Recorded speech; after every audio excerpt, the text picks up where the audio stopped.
안녕하세요. 저에게는 죽어서도 잊히지 않는 상처가 있습니다.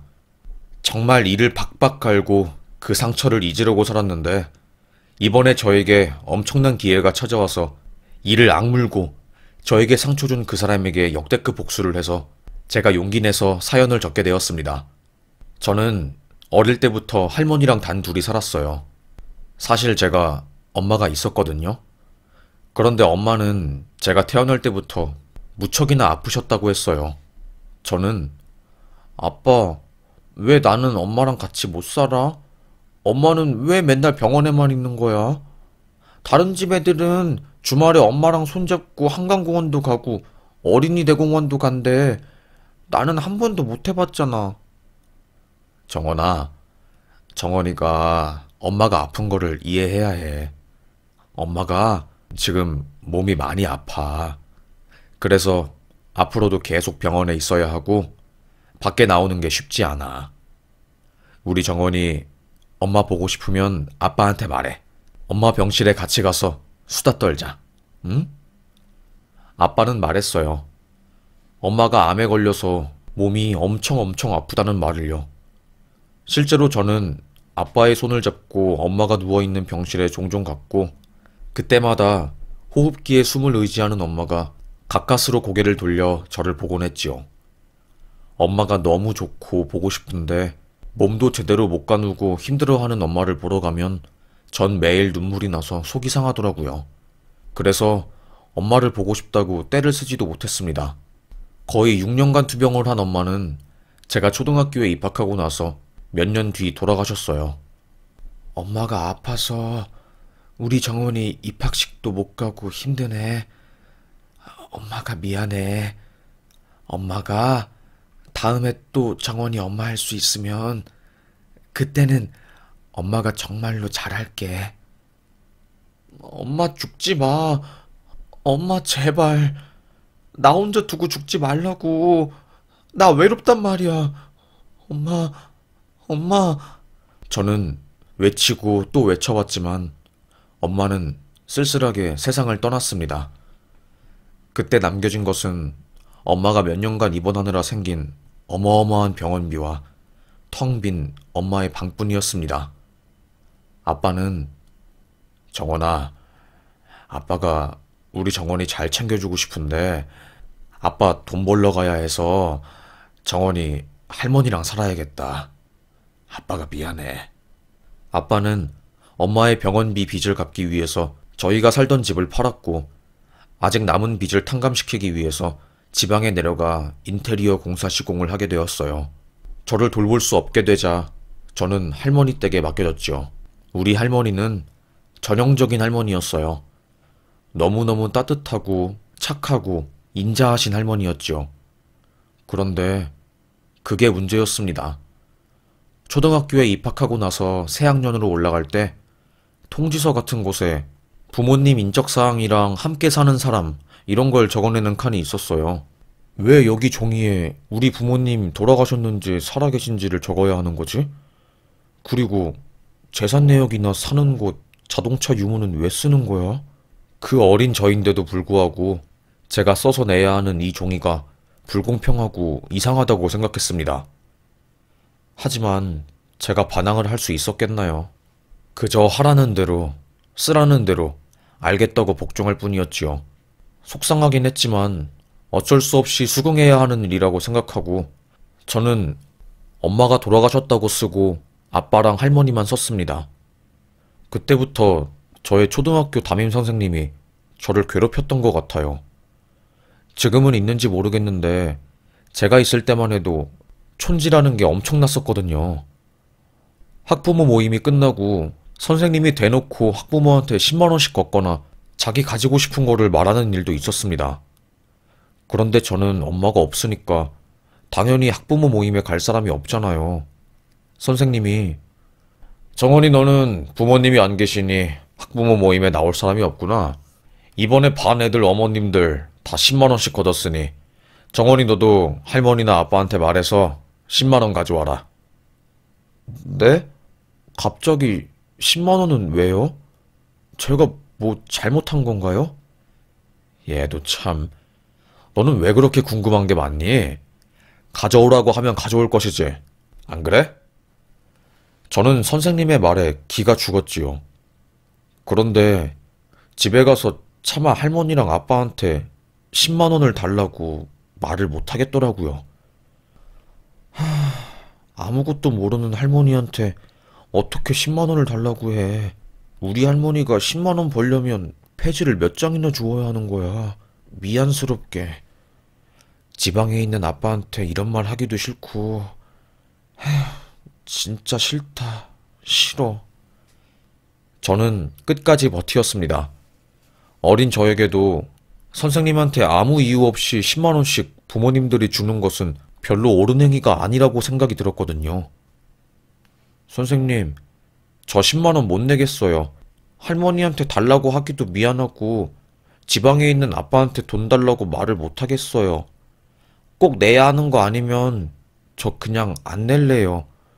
죄송해요, 선생님. 그때부터 제 인생은 180도 꼬이게 되었습니다. 그날의 일을 생각하면 거의 미칠 지경이에요. 선생님은 네가 어디 한번 해보자는 거지? 이렇게 말한 선생님은 종례 시간에 애들이 다 앉아있는 상황에서 정원아, 너 선생님이 실내화 깨끗한 거 신으라고 했지? 일주일마다 실내화 깨끗하게 해서 가져와야 하는 거 몰라? 맨날 꾀재재하게 신고 다니고 그러니까 반에서 맨날 발냄새가 나는 거 아니야. 애들은 저언이 쟤 진짜 더럽다. 뭐 저런 애가 다 있냐? 애들 전부 선생님의 말에 동요하기 시작했고 선생님은 제가 촌지를 못 주겠다고 한 그 이후로 저를 지속적으로 왕따시키고 괴롭히기 시작했어요.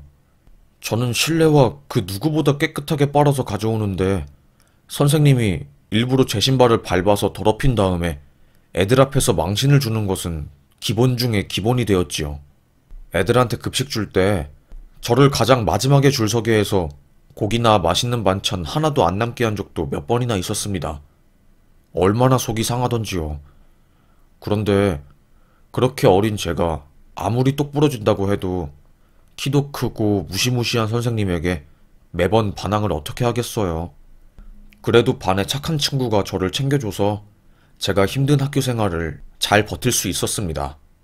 친구는 정원아, 선생님이 왜 너만 괴롭히는 거야? 내가 봐도 너 속상하겠더라. 그래도 나 너 계속 챙겨줄게. 그렇게 말해줘서 진짜 고마워. 선생님이 다 대놓고 망신 주니까 애들도 더 이상 나한테 말 안 걸어. 나랑 친하면 선생님한테 불이익 받을까봐 그런가 봐. 에휴, 진짜 속상하고 마음 아파. 괜찮아. 내가 생각해도 선생님 좀 이상한 것 같아. 우리 엄마도 어쩔 수 없이 10만 원 냈대. 그 돈 한 번 내면 계속 내야 하나 봐.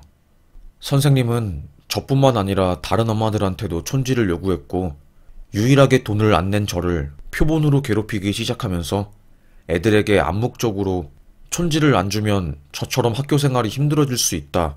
이런 걸 보여준 거였어요.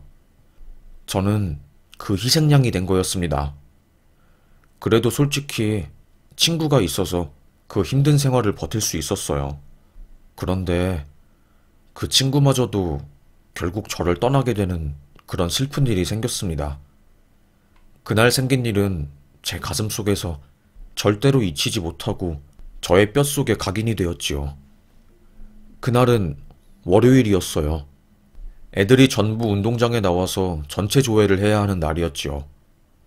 저는 좀 싫었어요. 왜냐하면 전체 조회하는 날에는 선생님이 무섭도록 저를 째려보거나 또는 애들이 수군대면서 제 뒷담을 까는 게 다 들렸거든요. 그날도 마찬가지고 얼굴이 잔뜩 굳은 채 운동장에 나갔습니다. 그날 교장쌤이 아파서 못 오시고 학년부장인 저희쌤이 조례를 했어요. 그때 갑자기 급식비를 밀리면 누가 피해보는지 알아?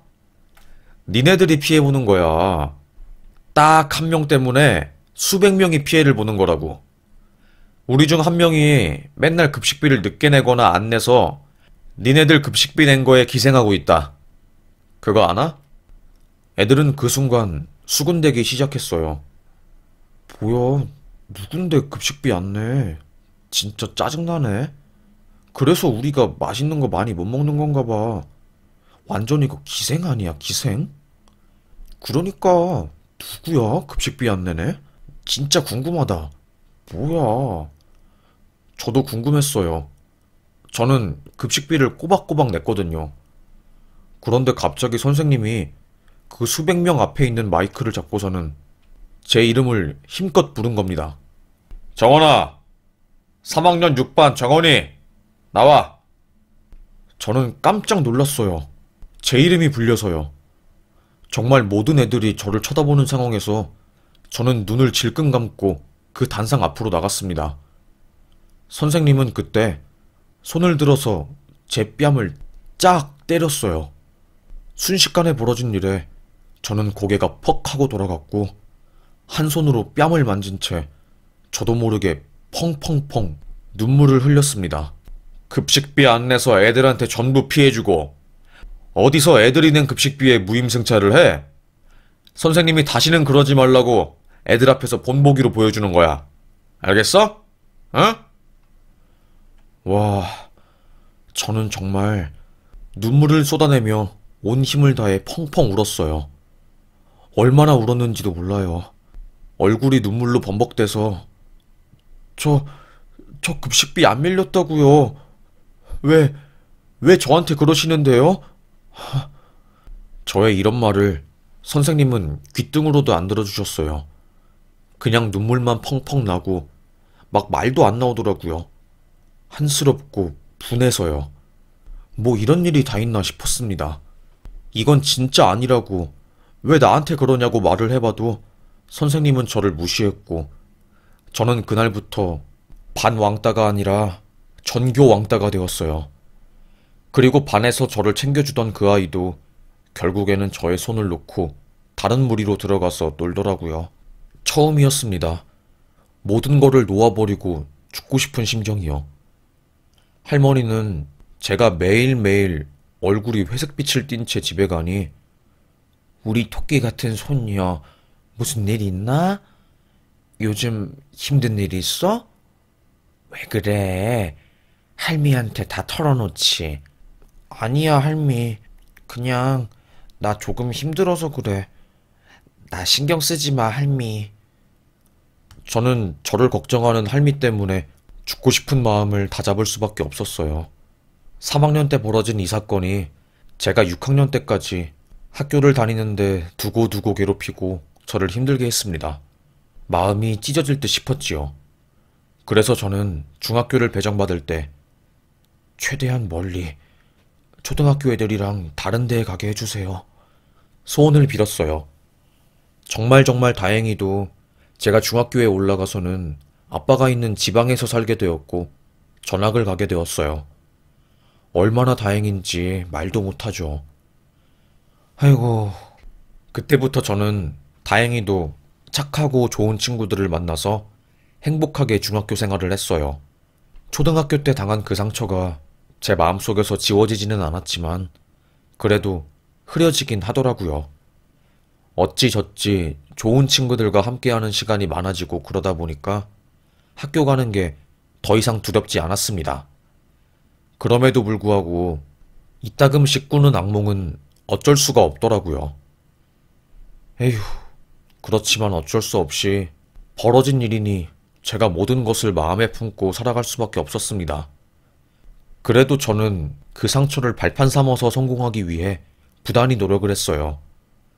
그래서 전 한의대에 입학하게 되었지요. 얼마나 기뻤는지 몰라요. 정말 피땀 흘리며 힘들게 보낸 학창시절이 이제는 다 끝나고 난 성인이 되어서 자유를 얻게 되었구나. 이게 정말로 내게 큰 선물이다 생각했습니다.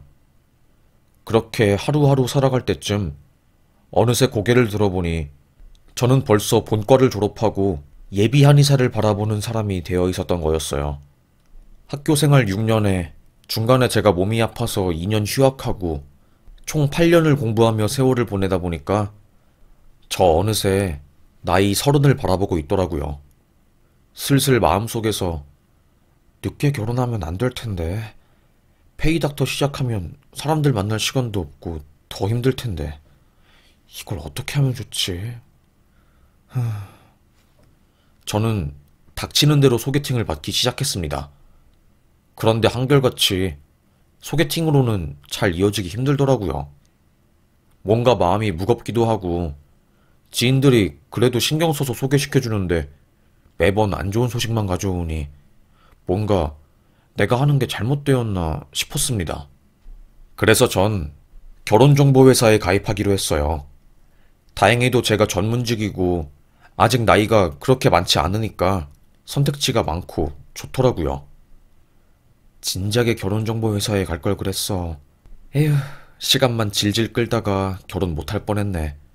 300만 원을 내고 가입한 결정사에서 저는 많은 남자와 소개팅을 받게 되었고 정말 다행인 것은 마음에 드는 남자를 발견했다는 거였어요. 저는 그 남자랑 굉장히 빠른 속도로 관계가 진행되었습니다. 그 남자는 대기업에 다니는 남자였고 공부도 잘했었고 굉장히 착실한 사람 중 한 사람이었어요. 그래서 저는 속으로 이 남자랑 결혼하고 싶다 생각했습니다. 그런데 그때 제 마음속을 그 남자가 본 것인지 4번째 데이트를 할 때 정원씨, 우리 결혼 전제로 진지하게 만나볼까요? 결정사에서 말해줘서 아시겠지만 우리 부모님 2분 다 교사여서 저희가 따로 용돈 챙겨주거나 노후 준비 안 해도 되고요. 그리고 정원씨 같이 마음씨가 깊고 착한 사람 또 못 만날 것 같아요. 여기서 놓치면 저 정말 두고두고 후회할 것 같은데 내 마음 받아주면 안 돼요? 저는 그 고백을 듣는 게 기분이 되게 좋았어요. 저도 처음에 진모 씨 봤을 때 진지하게 관계를 발전시키고 싶었어요. 그래서 엄청 심장이 두근거렸고 만날 때마다 뭐라고 해야 할까요? 잘 보이고 싶었어요. 그런데 이렇게 진모 씨도 제게 호감을 가지고 청혼을 하니까 저 기분이 좋네요. 고마워요, 진모 씨.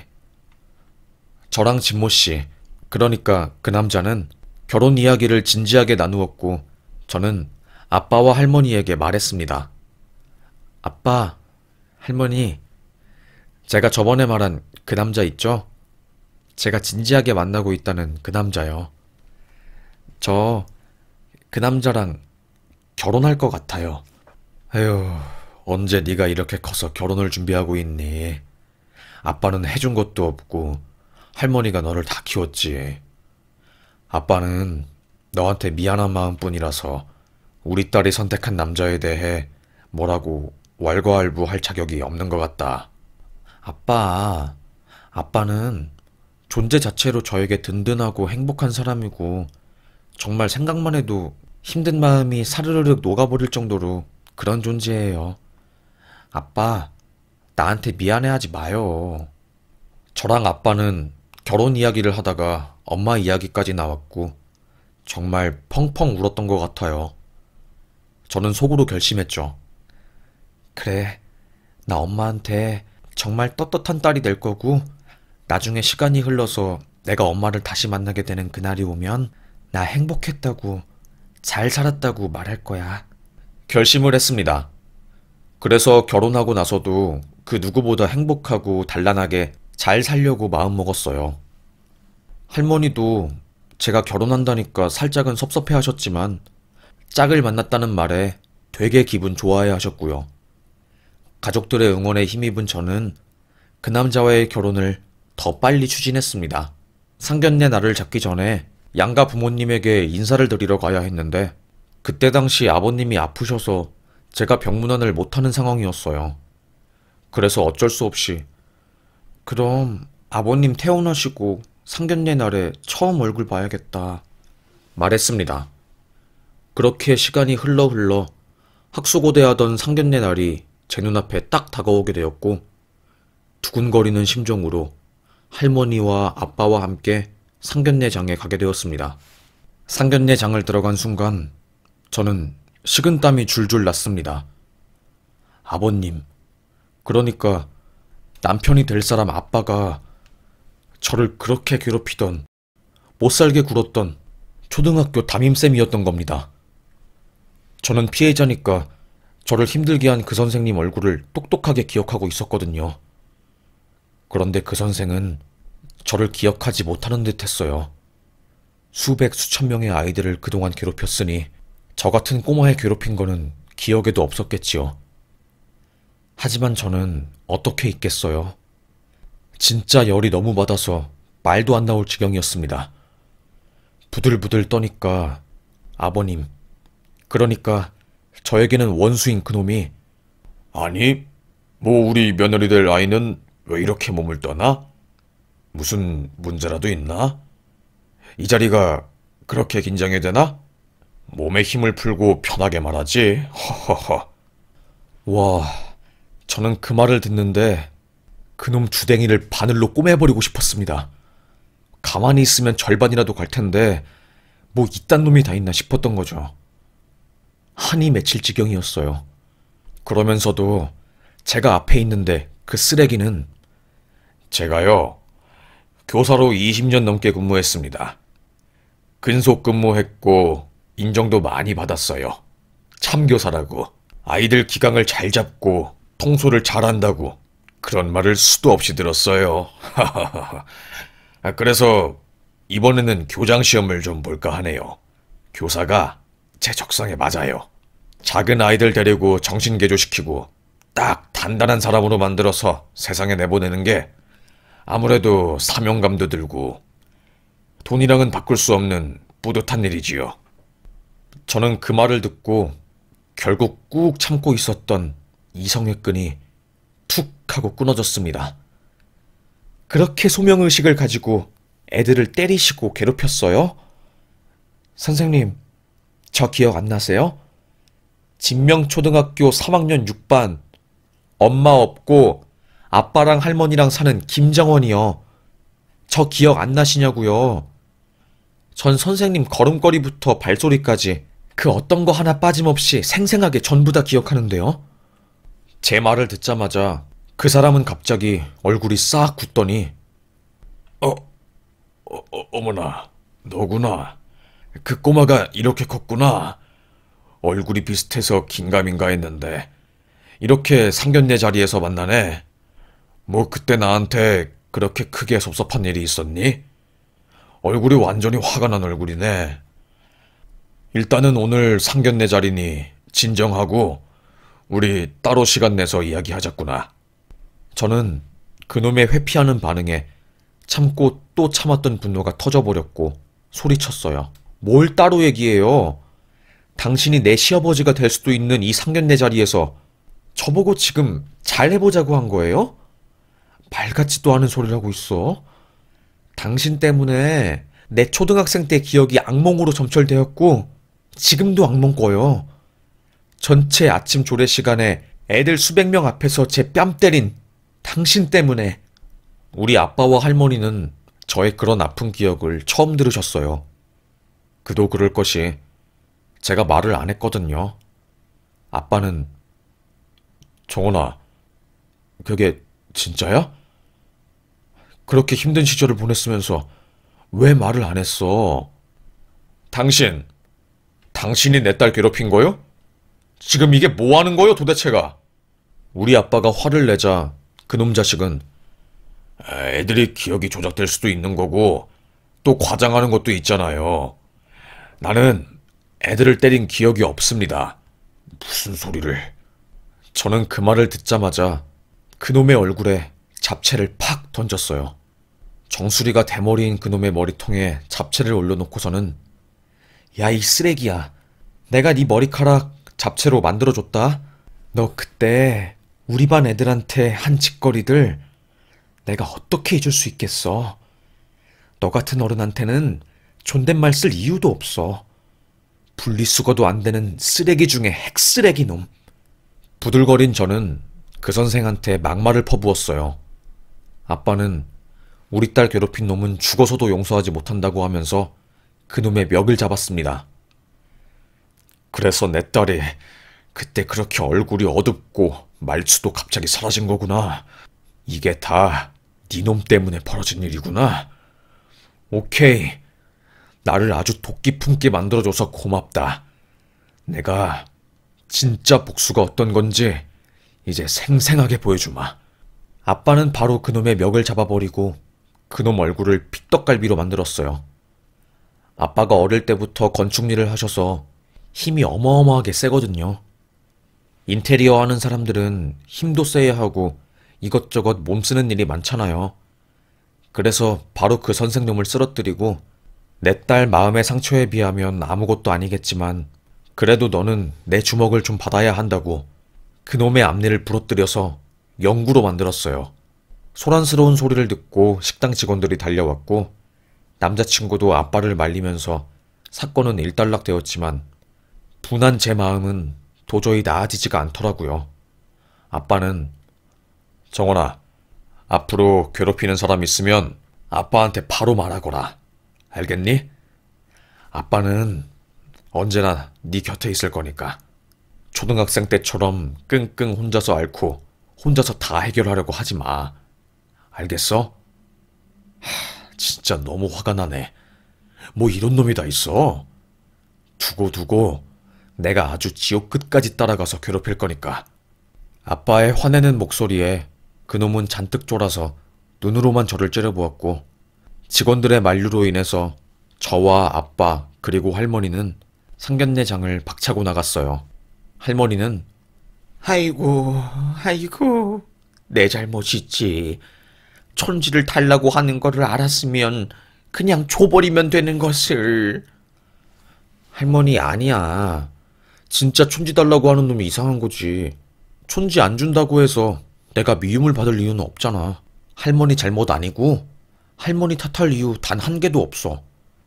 할머니 속상해하지 마. 저는 할머니를 달래고 할머니에게 할머니 잘못 아니라고 단단하게 일러주었어요.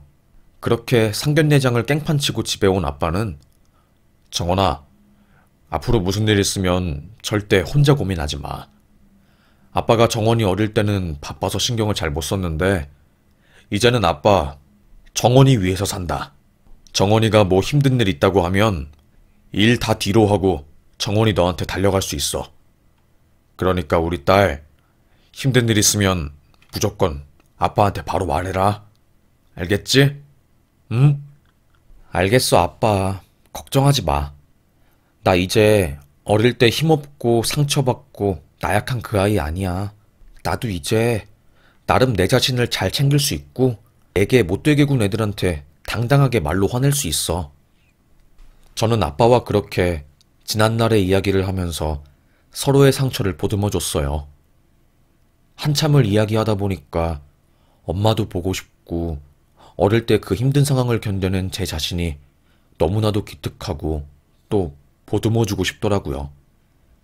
아니 어떻게 상견례 자리에서 그 쓰레기 선생을 만날 수 있는 건지. 세상이 좁아도 정말 너무 좁다고 생각했습니다. 그렇게 사건은 일단락되고 복수도 끝난 줄 알았지요. 그 사건이 일어나고 한 일주일 정도 지났을까? 그 남자가 연락이 왔어요. 저랑 결혼할 뻔한 그 남자요. 그 남자는 제게 야, 니 어떻게 우리 아빠를 그렇게 개망신 주냐? 내가 그날 당황해서 말은 못했지만 우리 아빠가 니를 때리고 개망신 준 거는 니가 잘못했으니까 그런 거 아니야. 니 급식비 안 냈다며. 그래서 아빠가 너 때린 거겠지. 우리 아빠처럼 정직하고 바른 교육자 나는 세상에 없다고 생각해. 그런데 그런 우리 아빠를 니가 뭔데 망신을 줘? 니가 그러고도 사람이야? 어이없어서 진짜. 맞을만 해서 맞은 거야. 알겠어? 저는 이 문자를 받자마자 머리가 띵 하고 울렸어요. 이놈 자식도 지 애비 닮아서 정신을 못 차리고 또 사람 상처 주는구나 싶었습니다. 초등학생이었다면 저는 엉엉 울고 아무 말도 못했겠지만 전 이미 어엿한 성인이고 저에게 상처 준 사람에게 너 나 상처 줬어. 나한테 사과해. 라고 당당하게 말할 수 있는 어른이 되어버렸지요. 저는 그 문자에 대답도 안 했습니다. 그리고 제 병원에 죽도가 있어요. 환자들 근육 뭉친 곳 풀어주는 대나무 막대기거든요. 그 굵고 긴 거를 들고 그놈 자식 회사에 찾아갔습니다. 회사 사람 뒤에 바짝 붙어서 입구문을 통과하고 저는 그놈이 근무하는 3층에 올라갔어요. 전부 유리창으로 되어 있어서 그놈 자식이 어디 앉아 있는지 보이더라고요. 얼마 전만 해도 제가 그놈이랑 결혼을 한다고 청첩장도 돌렸으니 사람들도 제 얼굴을 다 알고 있는 상황이었습니다. 한 사람이 저를 보고 어머, 아니 오늘 왜 여기 회사까지 오셨어요? 아, 있어요. 할 말이 있어서 좀 제가 직접 왔습니다. 이렇게 말하고 저는 그놈이 있는 곳에 당당하게 걸어갔습니다. 큰 죽도를 들고 회사 안에 외부인이 들어오니 사람들이 다 저를 쳐다보았고 헤드폰을 끼고 있어서 인기척을 못 들은 그놈 자식은 제가 툭툭 등을 치니까 그제서야 등을 돌아서 저를 보더라고요. 저를 본 그놈은 느악! 소리를 질렀습니다. 야, 왜 놀라냐? 아이씨, 네가 뭔데 여기가 어디라고 찾아와? 너 드디어 미쳤냐? 돌아버린 거야? 왜 우리 회사까지 와서 난리야? 우리 아빠 폭력적인 선생이라고 모함한 것도 모자라서 나한테까지 난리치려고? 어? 그래 이놈아, 너는 나한테 크게 잘못했어. 어떻게 내가 그렇게 상처를 크게 받은 일에 대해서 내 탓을 해? 내가 너랑 그냥 별말 없이 쌩까려고 했는데 도저히 안 되겠다. 콩 심은 데 콩 난다고 너도 네 애비랑 똑같아. 연좌제나 받아라 이거사. 저는 가져온 죽도처럼 생긴 대나무로 그놈의 머리를 깡 쳐내렸어요. 바로 회사 사람들 쳐다보고 난리도 아니었죠. 그놈은 지금 나한테 뭐 하는 거야? 왜 그러는데? 내가 뭘 잘못했는데? 그놈은 긴 나무 막대기를 가지고 있는 저에게 아무런 반항도 하지 못했어요. 저는 더더욱 그놈의 머리통을 그 죽도 같은 나무로 때렸습니다. 제가 그놈 머리만 공격한 이유는 따로 있었어요. 그놈이 지 아빠를 닮아서 머리가 탈모였거든요. 그래서 부분 가발을 쓰는데 제가 막대기로 그놈의 머리통을 가격하니까 가발이 벗겨진 거고 회사 사람들이 그놈의 텅 빈 정수리를 보고야만 겁니다. 헐, 대박. 대리님 머리통 텅텅 비었어. 어머, 어떡해? 저거 완전 징그럽다. 머리통 텅 빈 거. 수군대면서 그놈 자식 이야기를 했고 죽는 것보다 자기 탈모 사실 들키는 것을 더더욱 수치스러워했던 그놈은 저에게 무진장 화를 내면서 거의 울먹거렸습니다. 너는 지금 수치스럽니? 그런데 나는 니네 아빠 때문에 수백 명 앞에서 뺨 맞았어. 네가 그 심정을 알기나 해? 알지도 못하는 주제에 어디서 이 정도 가지고 앙탈이야. 한 번만 더 나한테 그 사건으로 내 탓하는 문자 보내면 이제는 진짜 안 봐준다. 다음부터는 바리깡으로 네 머리 가로 세로 십자가로 만들어서 땡죽 만들어줄게. 라고 말하고 저는 유유히 그곳에서 걸어 나왔습니다. 제가 나오는 길에 회사 사람들은 진짜 복수 한번 제대로 하네. 대박이다. 이래서 촌지 같은 문화는 없어져야 한다니까. 에휴. 다들 한마디씩 했지요. 이렇게 시원하게 복수를 했는데도 제 마음속에 진 응어리가 안 풀리더라고요. 너무 속상하고 그 선생놈한테 복수를 해야 하는데 그걸 못해서 한이 맺힐 것 같은 겁니다. 그래서 저는 그 죽도를 가지고 그놈이 근무하는 학교에 찾아갔습니다. 김덕배 선생님 나와.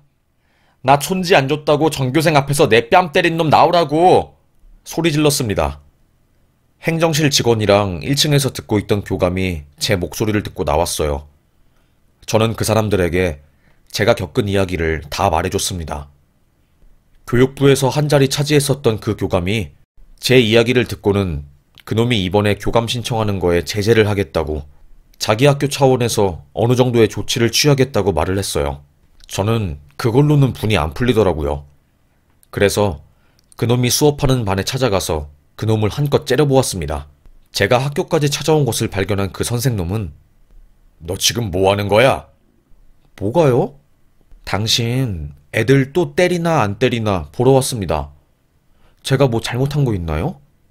저는 바로 그 선생이 담당하고 있는 반에 들어가서 얘들아, 선생님이 돈 같은 거 달라고 한 거나 부모님한테 뭐 따로 부탁한 거 있으면 절대로 숨기지 말고 신고해.